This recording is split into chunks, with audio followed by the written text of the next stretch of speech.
चलिए भाई साहब, मोस्ट इम्पॉर्टेंट 11.2 का इंट्रो पार्ट स्टार्ट करते हैं। प्लेन तुम्हारे सिलेबस से हट चुका है, तो अब ये मान लो कि 5 मार्क्स का जो क्वेश्चन आएगा वो 11.2 से आने का है, क्योंकि पहले टीचर भी कंफ्यूज रहता था कि एक 5 नंबर या 6 मार्क्स का क्वेश्चन आता था, या तो लाइन से आता था या प्लेन से आता था। अब लाइन है तो लाइन से ही आएगा। अच्छा, कभी अगर कोई आपसे पूछे कि इसमें हेडिंग है खैर एनसीईआरटी में कि equation of a line in space, अगर मैं आपसे ये पूछूं कि इक्वेशन ऑफ अ लाइन, तो आप नहीं बता पाओगे। वहां पर आपको एक कंडीशन बतानी पड़ेगी कि कैसी लाइन की इक्वेशन यार, यस और नो। तो लाइन की इक्वेशन कोई हमारा भैया कोई क्वेश्चन हुआ नहीं, क्योंकि लाइन की इक्वेशन कई सारी हो सकती है। लाइन कैसी है आपकी, किस टाइप की लाइन है, स्क्यू लाइन है, पैरेलल लाइन है, इंटरसेक्टिंग है, तो कई सारी होती है। तो इक्वेशन ऑफ अ लाइन तो कोई भी क्वेश्चन नहीं है। बट अब आगे इन्होंने पूछा है एक ऐसी लाइन की इक्वेशन आपको फाइंड करनी जो passing through a given point, कोई एक भैया गिवन पॉइंट होगा और parallel to a given vector, कोई वेक्टर है उसके क्या है पैरेलल। तो ये कंडीशन दे दी कि अब उस लाइन की इक्वेशन बताओ जो गिवन पॉइंट से होती हुई जा रही है और एक वेक्टर के क्या आपस में पैरेलल। 3D का क्वेश्चन, स्पेस की बात आ गई है तो कोशिश करेंगे 3D में समझाने की, मतलब कैसी लाइन की इक्वेशन की बात ये पूछ रहे हैं। तो कह रहे हैं एक गिवन पॉइंट है, मैंने कहा भाई साहब बोरा गिवन पॉइंट ये मान लो ये A है, एक गिवन पॉइंट है, अब स्पेस में है तो कन्फर्म इसके कोऑर्डिनेट होंगे x1 y1 और ये z1, ये मैंने ले लिया, ठीक है। अच्छा, और एक गिवन वेक्टर भी है, मैंने कहा यार उस वेक्टर को एनसीईआरटी दिखाती है b वेक्टर से, तो मैंने भी उसको b वेक्टर से ही दिखा दिया। और वो दिया गया आपको a i cap plus b j cap plus c k cap, ठीक है। एक ऐसा वेक्टर दिया गया b वेक्टर और एक पॉइंट है x1 y1 z1। अब इससे एक ऐसी लाइन जा रही है, उस लाइन की इक्वेशन बताओ। इस पॉइंट से इनफाइनाइट नंबर ऑफ लाइन जाएंगी, लेकिन हमको कौन सी फाइंड करनी है जो इस गिवन वेक्टर के क्या हो पैरेलल हो। तो क्या मैं इस लाइन की बात नहीं कर रहा हूँ, क्या मैं आपको समझाने के लिए क्या मैं इस लाइन की बात नहीं कर रहा हूँ। आपको लग रहा हो थोड़ा पैरेलल देखने में, यस और नो, कंफर्म है। तो मुझे इस लाइन की इक्वेशन फाइंड करनी है, ठीक। तो अब इस पूरे चैप्टर में या एक्सरसाइज कह लो, लाइन की इक्वेशन आपसे पूछी जाएगी या एंगल बिटवीन टू लाइंस पूछा जाएगा, तो उनको रिप्रेजेंट करने के 2 तरीके होते हैं। एक हमारे पास होता है वेक्टर फॉर्म और एक होता है कार्टेशियन फॉर्म। अब ये क्यों है सर, वही वाली बात है जैसे एंगल को रिप्रेजेंट करते थे रेडियन से भी, ग्रेड सिस्टम से भी और डिग्री से भी, ऐसी लाइन को भी 2 तरीके से रिप्रेजेंट करेंगे, एक कार्टेशियन फॉर्म और एक वेक्टर फॉर्म। तो अगर मैं बात करूं कि इस लाइन की जो वेक्टर फॉर्म होती है, अगर मैं इसकी बात करूं कि वेक्टर फॉर्म जो होती है वो होती है r vector is equals to a vector plus lambda b vector, ये इसकी वेक्टर फॉर्म होती है। देखो वेक्टर वेक्टर आ रहा है, वेक्टर फॉर्म में केवल वेक्टर आएगा। अच्छा, एक होती कार्टेशियन फॉर्म, उसमें वेक्टर नहीं आएगा, कार्टेशियन फॉर्म। 12। तो इसकी जो कार्टेशियन फॉर्म होती है वो होती है भैया x minus x1 upon a, y minus y1 upon b और z minus z1 upon c, ठीक है। अच्छा, अब एक चीज़ मैं इनका प्रूफ जरूर बताऊंगा आपको, क्योंकि प्रूफ से इतना मज़ा आएगा आपको। लेकिन जो बच्चे वीक हैं या जो चाहते नहीं प्रूफ नहीं, क्योंकि प्रूफ एग्जाम में नहीं आता, बट प्रूफ अगर कर लिया तो 6 नंबर का क्वेश्चन या 5 का सारे हो जाएंगे। अब समझ ना जाता, मैं जाता हूँ वेक्टर फॉर्म पे। एक्चुअली मैं आपको याद कैसे, आपको पता होना चाहिए a क्या है, b क्या है, लैम्डा क्या है, r क्या है, x, ये सब पता होना चाहिए आपको। तो देखिए a गिवन पॉइंट है, मैंने क्या किया, a पॉइंट को मिलाया इसके ओरिजिन से, तो ये एक पोजीशन वेक्टर मिला। इस पोजीशन वेक्टर को मैंने बोला a वेक्टर, यस और नो। इस पोजीशन वेक्टर को मैंने क्या, तो अब समझ गए ना। अगर कोई आपसे पूछे ए वेक्टर क्या है, तो आप कहना कि जो गिवन पॉइंट था उसका पोजीशन वेक्टर, इतना बस आपको याद रखना है, ठीक है। अच्छा, फिर मैंने एक आर्बिट्रेरी इस लाइन पे कोई पॉइंट ले लिया b, x, y, z, x, y, z, let कर लिया मैंने अपनी तरफ से। लेट करेंगे इक्वेशन बनाने के लिए, लेट करते हैं। उस गिवन पॉइंट को जो मैंने ज्वाइन किया, तो उसका जो पोजीशन वेक्टर उसको बोला मैंने r वेक्टर, क्लियर। जिसको हम लेट करते हैं उसको मिला, उसको क्या मैंने बोला आर वेक्टर। अगर कोई आपसे पूछे कि जैसे ही मैंने बोला आर वेक्टर, तो दिमाग में आएगा लाइन पे जो आर्बिट्रेरी पॉइंट, ऐसे ही मैंने जो पॉइंट लिया उसका पोजीशन वेक्टर। अच्छा, अब ये एक मिला ए बी वेक्टर, मान लो मैं ए बी वेक्टर का डायरेक्शन इस तरफ कर देता हूँ, ठीक, अब मैं प्रूफ बता रहा हूँ आपको। तो पहले आर वेक्टर समझ गए, इमेज बनी कि जो पॉइंट हमने लेट किया उसका पोजीशन वेक्टर। ए वेक्टर क्या है, जो गिवन पॉइंट था उसका पोजीशन वेक्टर। बी वेक्टर क्या है, जो इस लाइन के क्या है, पैरेलल। लैम्डा एक स्केलर क्वांटिटी। प्रूफ देखो, अगर मैं इसको नाम देता हूँ ओ, तो देखो अच्छा, जो एक ट्रायंगल है यार, ओ ए बी, हेलो, चलिए, तो ट्रायंगल ओ ए बी। अब बोल के हाँ क्या है सर, क्यों क्यों दुखी कर रहे हो हमको यार। ओ ए बी, चलो ओ ए बी में देखो ट्रायंगल लॉ लगाते हैं, ये इस तरफ जा रहा है, ये इस तरफ, और ये इसके क्या अपोजिट। तो क्या हम यहाँ पे लिख सकते हैं R vector is equals to A vector plus A B vector, yes और नो? ट्रायंगल लॉ में लिख सकते हैं। अच्छा, ए बी वेक्टर क्या वो बी वेक्टर के पैरेलल नहीं होगा? जब ये पूरी लाइन बी वेक्टर के पैरेलल है तो ए बी वेक्टर भी होगा। और जब कोई दो वेक्टर आपस में, जैसे मैंने कहा ए वेक्टर और बी वेक्टर आपस में क्या हैं, तो क्या हम इनको ऐसे लिखते तो याद होगा, यस और नो? तो क्या फिर मैं ए बी वेक्टर को लैम्डा बी वेक्टर लिख सकता हूँ, यस और नो? यस और नो? अब अगर ये समझ नहीं आ रहा तो इसके लिए फिर आपको वेक्टर अलजेब्रा जो पढ़ा है वो समझ में आना पड़ेगा, अदरवाइज तो रटो बैठ के।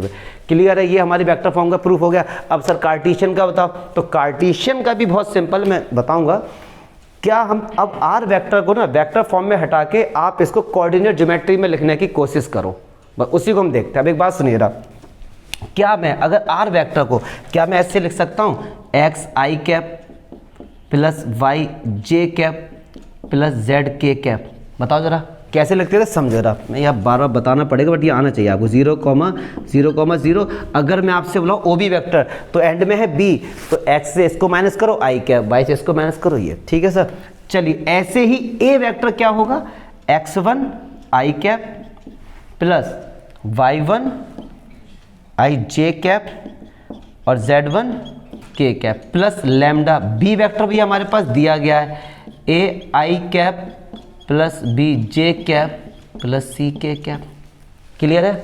चलो जी, तो ये हमारा हो गया एक्स आई कैप प्लस वाई जे कैप प्लस जेड के कैप। अब एक बात सुनो, लैम्डा का इसके साथ क्या होगा, मल्टीप्लाई। यहाँ पे समझना एक्स आई कैप है, क्या यहाँ पे लैम्डा ए आई कैप नहीं होगा? होगा ना, ऐसे लैम्डा का मल्टीप्लाई तीनों के साथ होगा। तो मैं क्या करता हूँ, डायरेक्ट कॉमन लेता हूँ आई कैप, तो ये तो हो गया x1 plus lambda A i cap.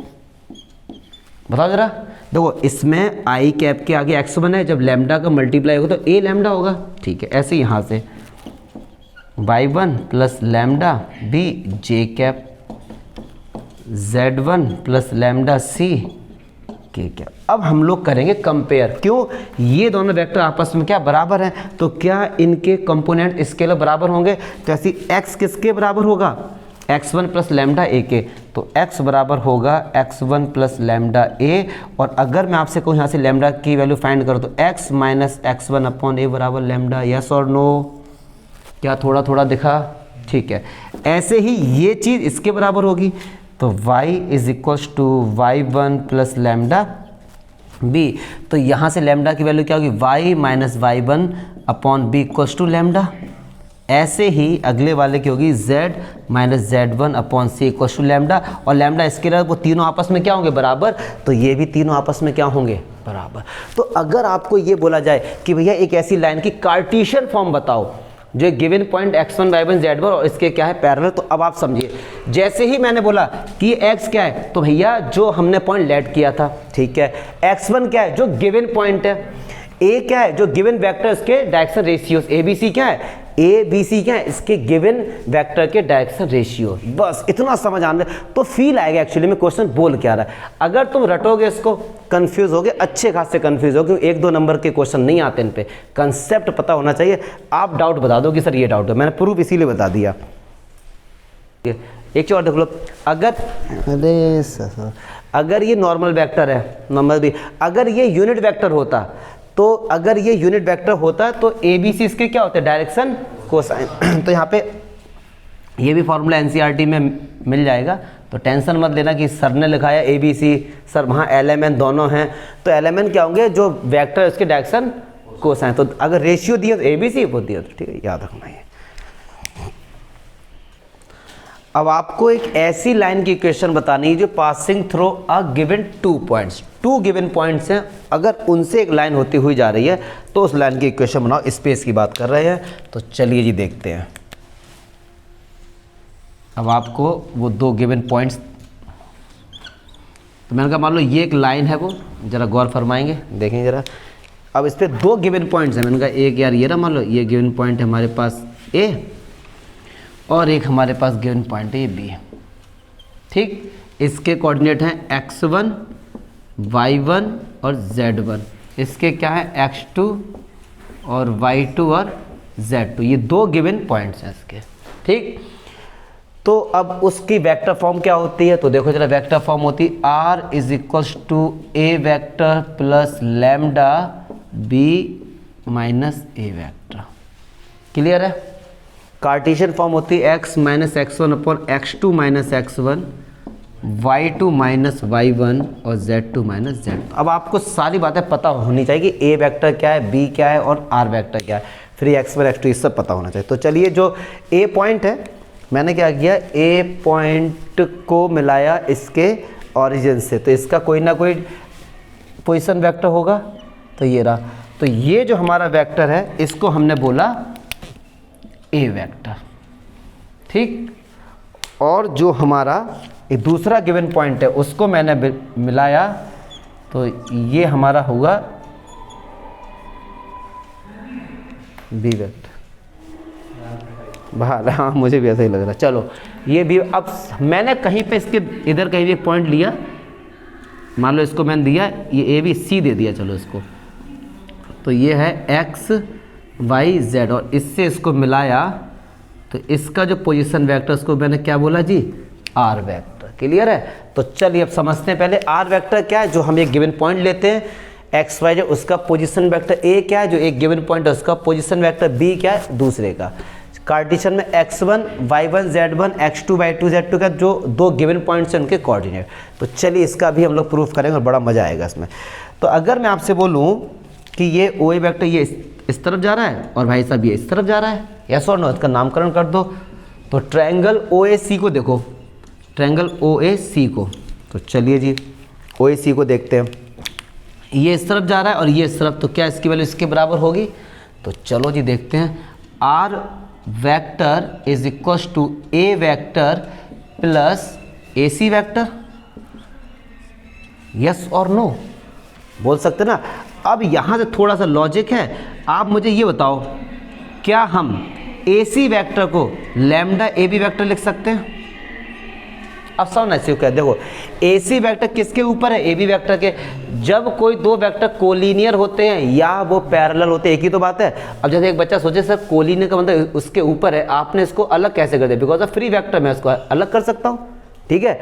तो क्या मैं AC वेक्टर को ये लिख सकता हूँ जी, कोई डाउट तो नहीं होना चाहिए इसमें। चलिए अच्छा, अब मैं आपसे ये कहता हूँ कि एक बार यार बड़ा वाला ट्रायंगल लेके देखो, ट्रायंगल OAB, ठीक है, ये इस तरफ जा रहा है और ये इस तरफ जा रहा है, ये इसके अपोजिट जा रहा है। तो क्या B vector is equal to A vector plus AB vector, yes और नो। और AB वेक्टर की अगर मैं वैल्यू यहाँ से निकालूंगा तो क्या आएगी, B वेक्टर माइनस, यस और नो। तो क्या AB वेक्टर की वैल्यू उठा के मैं यहाँ नहीं पुट कर सकता, दिस इज योर आंसर। तो R vector is equal to A vector plus lambda B vector minus A vector. अच्छा अब सुनो, इसकी जो कार्टेशियन फॉर्म है वो मैं नहीं बताऊंगा, क्योंकि जैसा पहले था ना सेम वैसा ही, थोड़ी कैलकुलेशन ज़्यादा है। R वेक्टर को हम कैसे लिखेंगे, एक्स आई कैप प्लस वाई जे कैप प्लस जेड कैप। ऐसी A वेक्टर को कैसे लिखेंगे, x1 i cap y1 Z cap. इसी तरीके से लिखे इनको कर लेंगे जैसे पहले वाले में, सेम सब कुछ सेम है, कुछ अलग नहीं। कंपेयर करना है वहाँ पर भी हमको, तो लैम्डा की वैल्यू ये निकल कर आएगी और ये निकल कर आएगा, तीनों आपस में क्या हो जाएंगे, बराबर हो जाएंगे। तो अब आपको अगर कभी भी ये बोला जाए कि एक लाइन की इक्वेशन है वो दो गिवन पॉइंट से होती हुई जा रही है, तुरंत समझ जाना कि बी वेक्टर क्या है भैया, जो दूसरा पॉइंट है उसका पोजीशन वेक्टर। ए क्या है, जो पहला पॉइंट जिसको भी हमने माना है पहला, अगर आप पहला इसको मान लेते। और आर वेक्टर क्या होता है, जो हम एक लेट करते हैं पॉइंट, उसका पोजीशन वेक्टर। और अगर कार्टेशियन में क्या है, x1 y1 z1 क्या है, पहले वाला पॉइंट, उसके कोऑर्डिनेट x2 y2 z2 दूसरे वाले, ठीक है। कोई दिक्कत? ख़त्म करो, लिख लो इसको, छोड़ो पे आ जाओ। एंगल बिटवीन टू लाइन, देखो इसका तो एनसीईआरटी ने प्रूफ भी नहीं बताया है, बट हम लोग कर लेंगे थोड़ा बहुत नॉलेज के लिए। एंगल बिटवीन टू लाइंस तो बड़ा मज़ेदार है कि दो लाइंस के बीच में एंगल्स क्या होगा। तो देखो एक लाइन उन्होंने कहा भैया ये जा रही है, ठीक, और एक लाइन उन्होंने कहा ये जा रही है। इन दोनों लाइन के बीच में आपको एंगल फाइंड करना है। मान लो ये एंगल थीटा है। अच्छा, ऐसा ज़रूरी नहीं है कि वो दोनों लाइन ऑरिजिन से होती हुई जाएं, लेकिन आप इस एंगल बिटवीन टू लाइन्स को किसी भी बुक में देखेंगे वो सब ऑरिजिन से होती हुई जा रही होंगी। ऐसा कुछ नहीं है, फ्री वेक्टर से उठा के हम ऑरिजिन पे लेके आ गए। और अगर ये दो लाइन मान लो यहाँ इंटरसेक्ट कर दी तो फ्री वेक्टर से लेके ऑरिजिन पे ला के रख दे। क्यों रख दिया? क्योंकि ऑरिजिन से पोजिशन वेक्टर को आसानी से बच्चा समझता है, इसलिए, और कोई इसके पीछे बहुत बड़ी रॉकेट साइंस नहीं है। तो चलो भैया, अब वही वाली बात है, वेक्टर फॉर्म भी होगा और कार्टेशियन फॉर्म भी होगा। तो इसकी जो वेक्टर फॉर्म होती है, अब आपको जितनी मैंने बातें बताई तो वो सब फील करना, वेक्टर फॉर्म और कार्टेशियन फॉर्म क्या होती है। देखो अच्छा भैया, वेक्टर फॉर्म होती है एंगल फाइंड करने की, वो होती है cos theta modulus b1 vector into b2 vector upon b1 का मॉडुलस और b2 का मॉडुलस का मल्टीप्लाई। अब देखना डायग्राम एनसीईआरटी में यही दिया गया है, वहाँ कुछ नहीं बताया आपको b1 b2 क्या है। तो इस कहाँ पे, हाँ b2। तो अब वही चीज़ हम लोग समझेंगे जितना हमने अभी तक प्रूफ किया था। उस प्रूफ का यूज़ देखो कैसे होगा। अगर बात आती कार्टेशियन की तो कॉस थीटा हमारे पास होता है a1 a2 plus b1 b2 plus c1 c2 upon under root a1 square b1 square plus c1 square into a2 square plus b2 square plus c2 square modulus. अब समझना भैया, ये आप करे यार, ये अगर इक्वेशन दी गई वेक्टर फॉर्म में, अगर आपसे पूछा है ये दो लाइन है, इनके बीच में एंगल आपको फाइंड करना, तो फॉर्मूला होता है वेक्टर फॉर्म में कॉस थीटा ये, और कार्टेशियन में ये। अब कुछ समझ नहीं आएगा आपको, क्यों नहीं आएगा समझो जरा। अब आपको एक ही चीज़ समझाते हैं, प्रूफ तो बताएंगे इसका, एनसीईआरटी में नहीं, नॉलेज के हल्का फुल्का कर लेंगे। अब ये दो लाइन है, मैं इसको L1 लाइन मानता हूँ, इसको L2 लाइन मानता हूँ। अब ये लाइन है तो इस लाइन की तो इक्वेशन होगी, तो इन लाइन की इक्वेशन क्या है समझना। अगर मैं L1 पे फोकस करता हूँ, क्या हुआ, कोई दिक्कत हो रही है? चलो मैं L1 पे फोकस करता हूँ, तो किसी ना किसी गिवन पॉइंट से होती हुई जा रही होगी, यस और नो। मान लो वो गिवन पॉइंट A है और इसके कोऑर्डिनेट है x1 y1 और z1, यस और नो। और ये जो लाइन है किसी ना किसी पोजीशन वेक्टर, सॉरी किसी ना किसी वेक्टर के क्या होगी, पैरेलल, क्योंकि हमने पढ़ा है। तो उस वेक्टर का मैंने नाम क्या दे दिया, v वेक्टर। तो v वेक्टर का नाम क्या था, ai cap plus vj cap plus ck cap. क्या बात समझ आ रही है? क्या यही प्रोसेस L2 के साथ नहीं होगा? L2 पे भी कोई एक गिवन पॉइंट होगा जिसको मैंने b दिया और इसके कोऑर्डिनेट है x2 और y2 और z2, और ये भी किसी ना किसी गिवन वेक्टर के क्या होगा, पैरेलल। अब यहाँ पे आके हम फंस गए, दो वेक्टर है तो इसको दिया v1 और इसको क्या दिया, v2। जब इसको v2 दिया तो इनके डायरेक्शन रेशियोज को भी a1 b1 और c1, तो इसको क्या देंगे, a2 b2 j cap plus c2। अब देखो थोड़ा थोड़ा समझ आएगा क्या। अब angle cos theta b1 dot v2 vector, जैसे ही मैंने बोला b1, वो पहली लाइन के क्या है, parallel vector into b2। b2 क्या है, एक ऐसा वेक्टर जो दूसरी लाइन के क्या है, पैरेलल, और इनका मैग्नीट्यूड से डिवाइड। चलो अब इधर आ जाओ, कार्टेशियन फॉर्म में a1 क्या है, जो पहला हमारा है ना b1 वेक्टर, उसके डायरेक्शन रेशियो तो होता है a1 a2 b1 b2। अब आपको सब फील आ रहा है एक्चुअली में है क्या।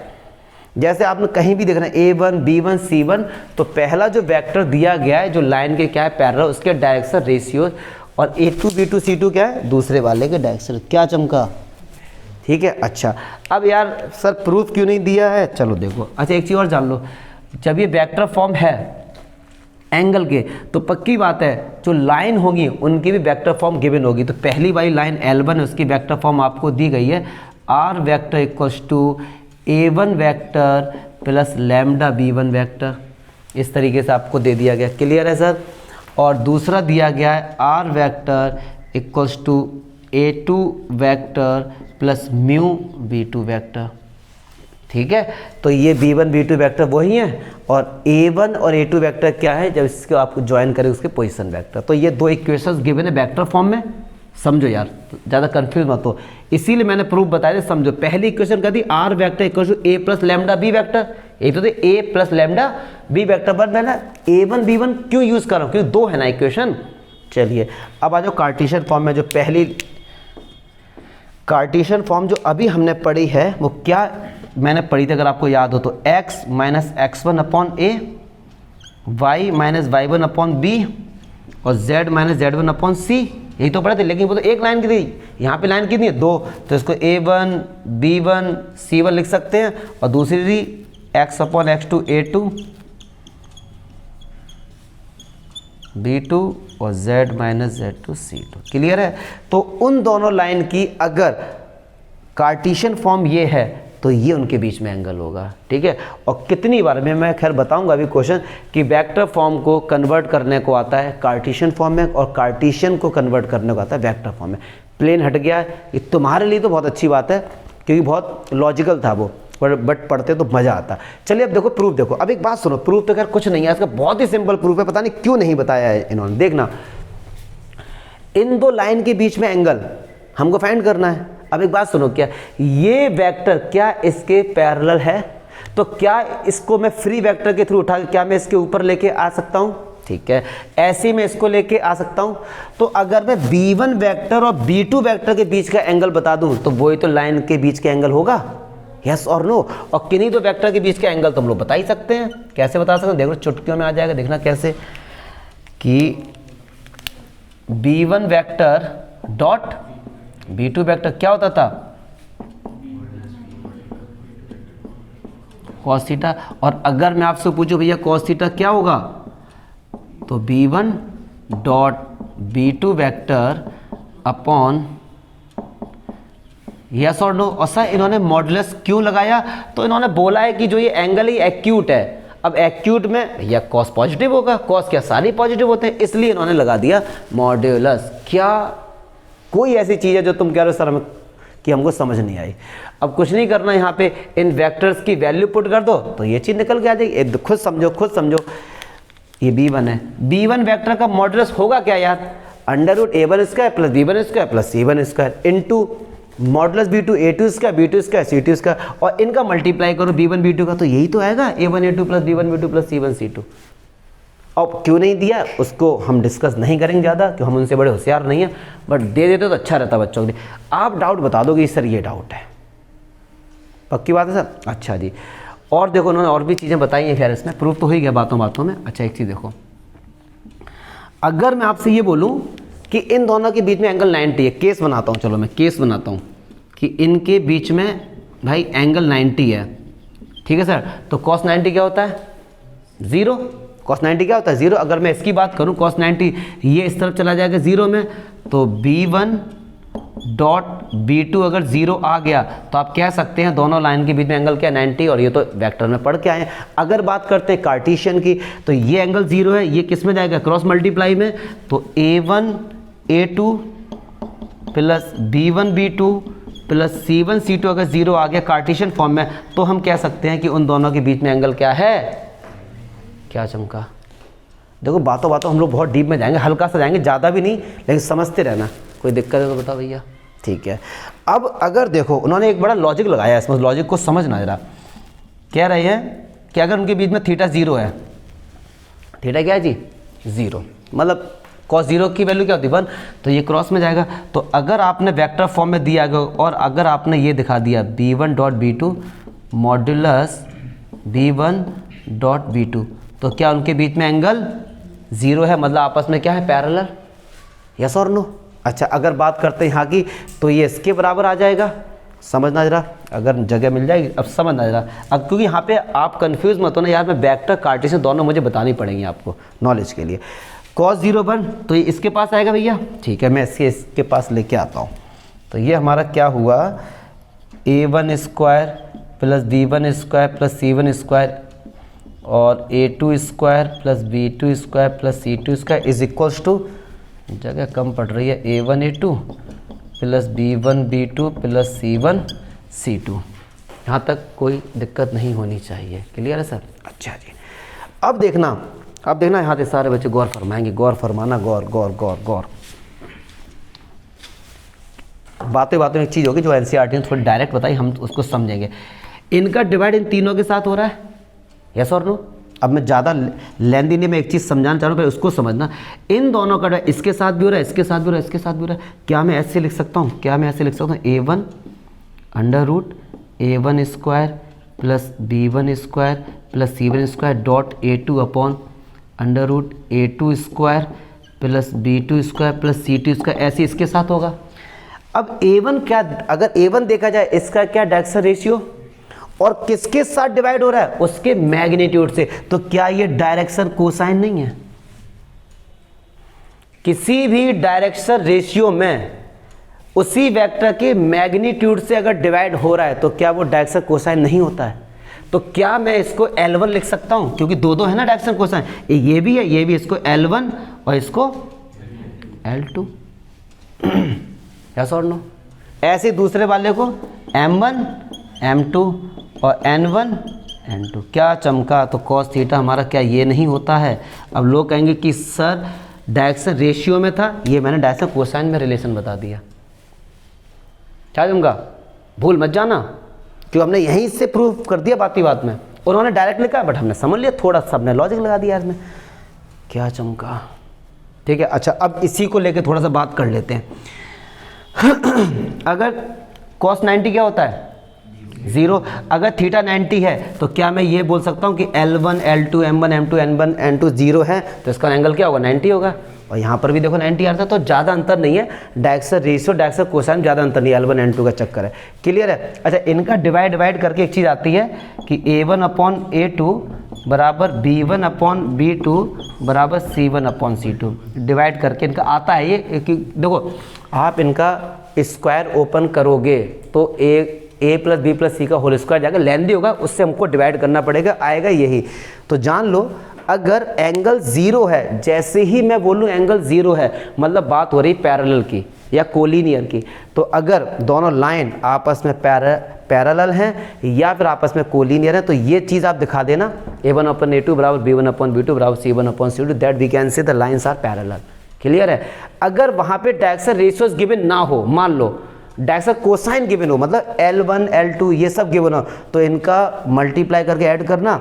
अगर आंसर आ रहा है 0 तो कहते हो भैया 90 इनके बीच में। ठीक है? थोड़ा ज़्यादा हो रहा है क्या? तो यार अब ज़्यादा हो या कम हो, मैं तो नॉलेज के लिए पढ़ा रहा हूँ, अदरवाइज मैं ये सारी बातें याद भी करवा सकता था आपको। हैं? तो 0, अगर इन यहाँ पे आप एंगल लिख देना, cos 0 की वैल्यू क्या होती है? 1 होती है, तो ये इसके बराबर आ जाएगा, ये मतलब ये चीज़ आ जाएगी इसके बराबर। जैसे इनका कहने का मतलब है कि जैसा आपने इसमें बताया, तो इसमें क्या होगा? इसमें वही जगह L1 upon L2 M1 upon M2 N1 upon N2। ठीक है? क्या एक एक तरह को हम लोग यार एक सीक्वेंस से चले?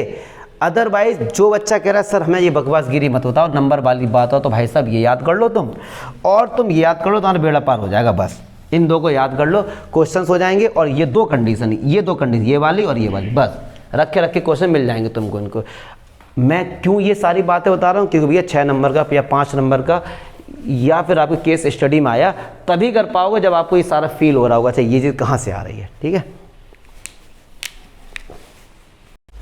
तो अब एक और टॉपिक बचा हुआ है हमारे पास, तो यार हाँ, कि shortest distance between 2 lines. 2 lines हैं, इनके बीच में आपको शॉर्टेस्ट डिस्टेंस। जब कभी शॉर्टेस्ट डिस्टेंस की बात होती है तो हम लोग परपेंडिकुलर डिस्टेंस फाइंड करते हैं। ठीक है? और यहाँ पे 2 लाइन के बारे में ही डिस्टेंस फाइंड करें, तो स्क्यू लाइन्स और एक पैरेलल। इंटरसेक्टिंग भी होती है, उनके बारे में कोई जिक्र नहीं है। क्यों? क्योंकि जब 2 लाइन इंटरसेक्ट करते हैं तो उनके बीच का स्मॉलेस्ट डिस्टेंस क्या हो जाता है? 0। शॉर्टेस्ट क्या हो जाएगा? 0। तो इसलिए अगर कभी क्वेश्चन आए ना कि find the distance between the 2 intersecting lines, तो आंसर क्या होगा? 0। अच्छा, पैरेलल लाइन्स क्या होती है? जो कभी इंटरसेक्ट नहीं करती हैं। इंटरसेक्ट क्या होती है? जो इंटरसेक्ट करती हैं। अच्छा, फिर से स्क्यू लाइन्स क्या होती हैं? स्क्यू लाइन्स ऐसी लाइन्स होती हैं जो ना तो पैरेलल होती है ना ही इंटरसेक्ट करती, कट कर। सर ऐसा कैसे पॉसिबल है?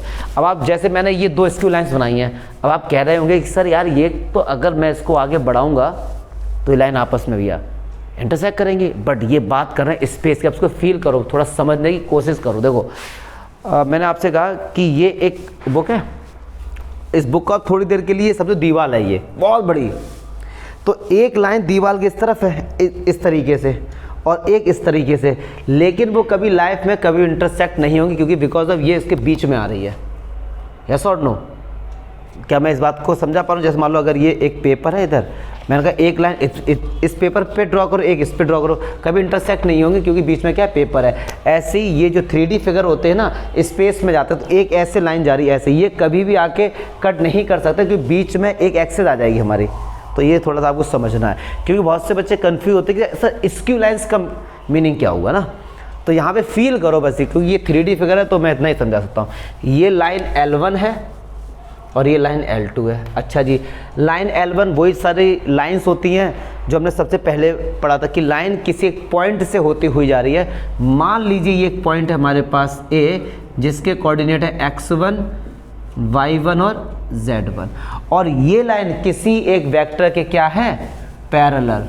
मान लीजिए वो वेक्टर हमारे पास क्या, b1 वेक्टर, तो a1 i cap plus b1 j cap plus c1 k cap. ऐसे ही दूसरी लाइन है, ये किसी given point b x2 y2 और z2 से होती हुई जा रही है और किसी एक वेक्टर के आपस में क्या है, ये पैरेलल, और वो वेक्टर हमने दे दिया, मान लो v2 वेक्टर है, तो ये a2 i cap plus b2 j cap plus c2 k cap. तो अगर मैं बात करता हूँ लाइन L1 की, ये एक लाइन है जो गिवन पॉइंट A से होती हुई जा रही है और एक गिवन वेक्टर के क्या है, पैरेलल।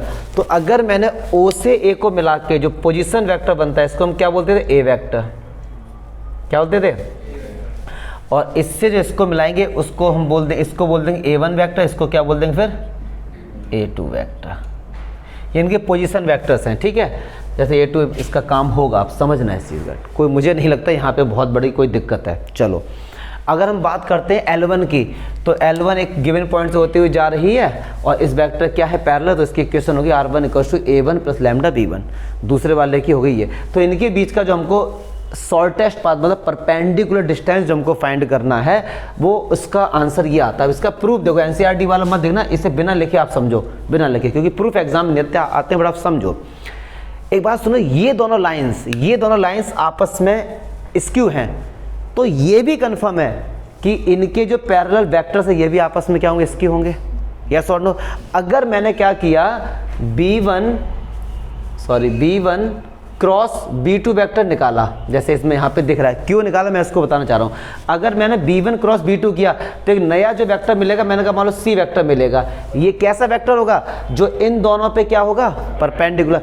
कायदे में वो B1 और B2 पे होगा परपेंडिकुलर, लेकिन इन पर भी तो होगा परपेंडिकुलर। तो क्या मैं C वेक्टर को आपको दिखाने के लिए दोनों पे जो परपेंडिकुलर, क्या वो ये मैं बना सकता हूँ C वेक्टर जो दोनों पे क्या है, परपेंडिकुलर। अब फील करो 3D फिगर है, क्लियर है सर? अच्छा ओके, यहाँ तक कोई दिक्कत? कंफर्म है, जो दोनों पे क्या हमारा परपेंडिकुलर। अच्छा, और ये अगर मैं आपसे कहता हूँ कि अगर मैं इससे इसको मिलाता हूँ तो क्या ए बी वेक्टर निकल के आ जाएगा, ए बी वेक्टर निकल के आ जाएगा। अगर मैं आपसे बोलूँ ए बी वेक्टर क्या होता है, एंड में क्या रहा है बी, तो क्या हम इसको A2 - A1 लिख सकते हैं? अब कमजोर बच्चों को दिक्कत हो रही है, समझना, इसको मैंने लिखा ए बी, एंड में क्या रहा है बी, तो क्या मैं इसको ऐसे लिखूंगा x2 - x1 y2 - y1, तो वही तो हमारा A2 - A1 आएगा। अब चेक करके देख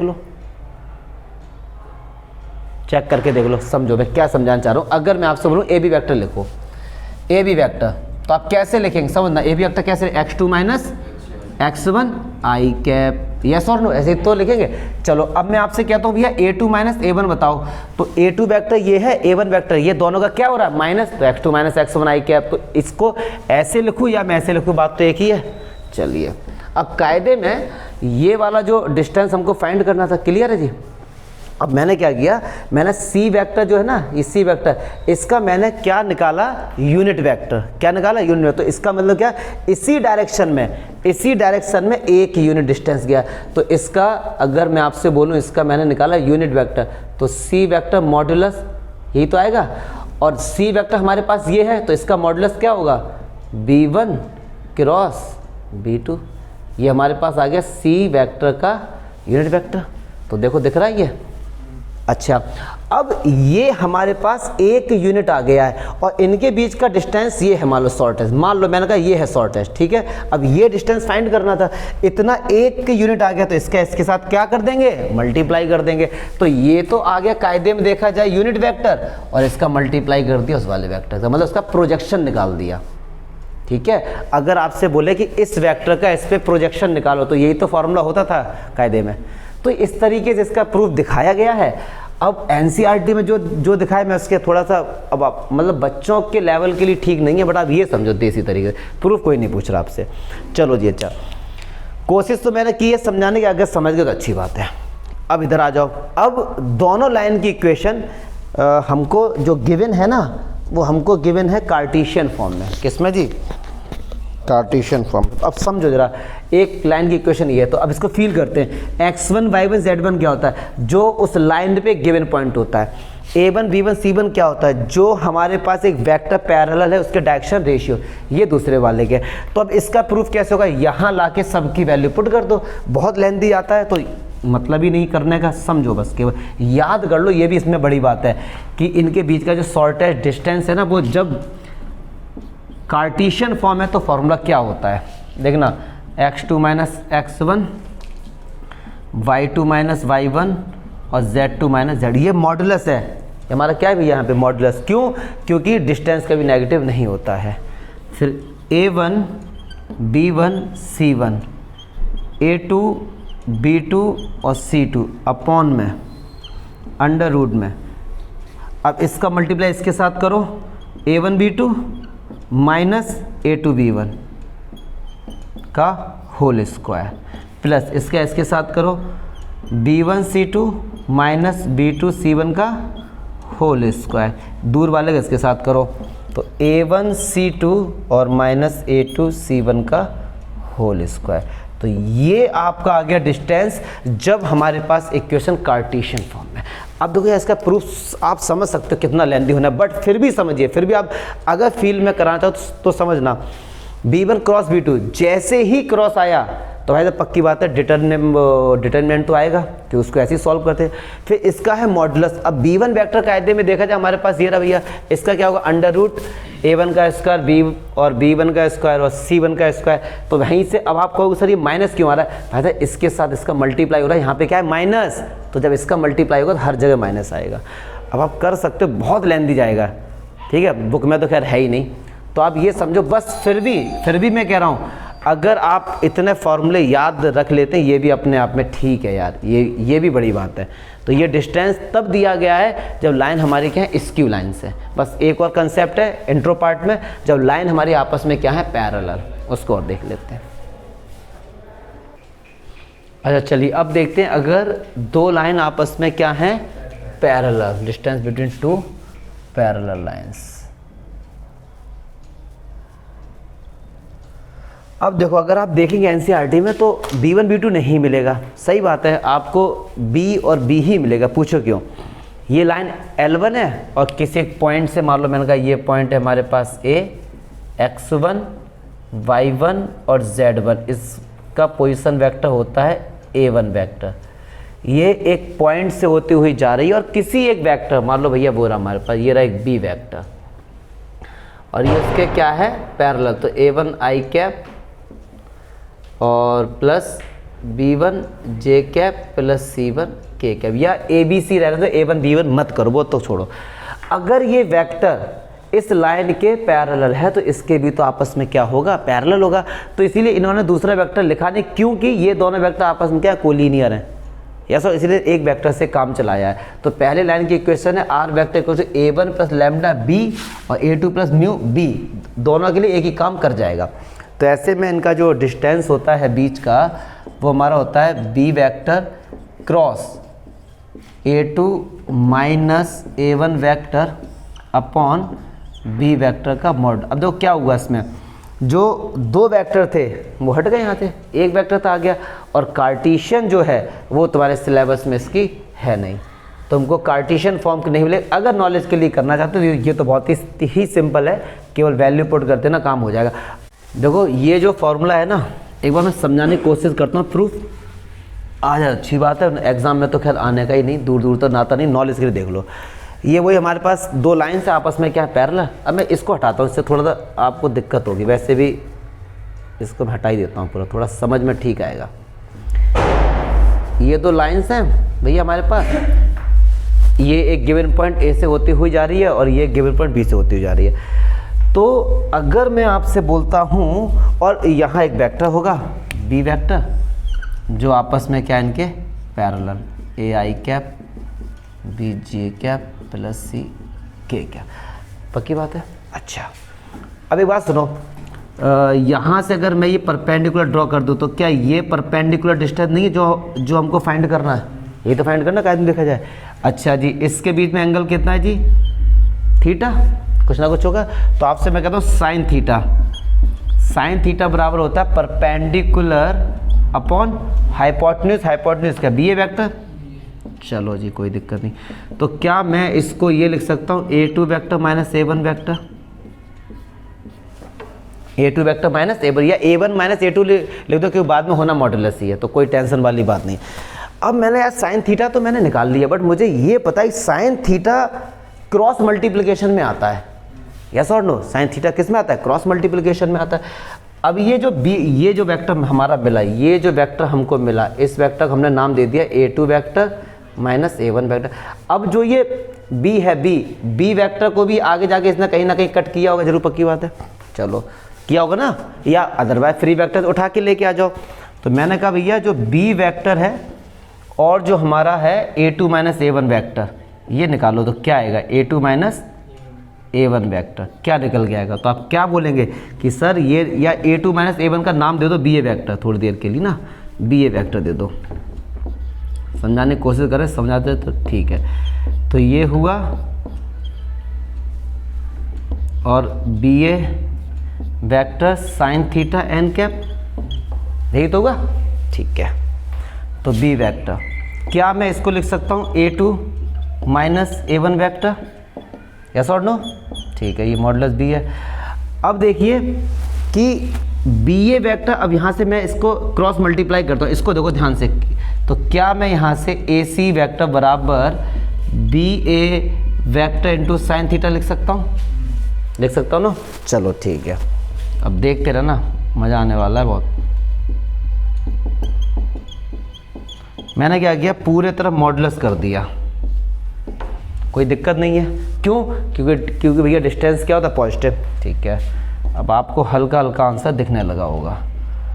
तो a2 माइनस a1 वेक्टर, ये तो हो गया मॉडुलस b, और ये हो गया हमारे पास modulus B a vector sine theta के साथ मॉडुलस लगाओ या मत लगाओ, क्योंकि ये सारे के सारे एंगल एक्यूट होते हैं और साइन क्या होता है, पॉजिटिव होता है, और एन कैप हमारा हट जाएगा, एन कैप हट जाएगा, क्योंकि एन क्या यूनिट वेक्टर है, ठीक है। तो B vector a2 minus a1 vector, ये बी का इधर क्या हो जाएगा आके डिवाइड, यस और नो। अब बी ए और साइन थीटा को क्या हम लोग लिख सकते हैं ए सी वेक्टर, और ये क्या है सुनो, ये जो है बी ए हमारा मैग्नीट्यूड, साइन थीटा मैग्नीट्यूड, तो ये भी हमारा क्या होगा मैग्नीट्यूड, क्योंकि डिस्टेंस होगा। तो क्या ए सी को हम इसकी हाइट नहीं बोल सकते या हम उसको डिस्टेंस नहीं बोल सकते, तो यही तो हमको फाइंड करना था। तो इस तरीके से चाहे आप कर लो, ठीक है। प्रूफ आने का नहीं एग्जाम में, मतलब ही नहीं है यार, मतलब ही नहीं है। तो मुझे ऐसा फील हुआ बताने के बाद कि मैं समझा नहीं पाया सही से, तो मैंने कहा चलो इस तरीके से एनसीईआरटी के तरीके फॉलो करते हैं, ठीक है। तो इंट्रो पार्ट खत्म हमारा।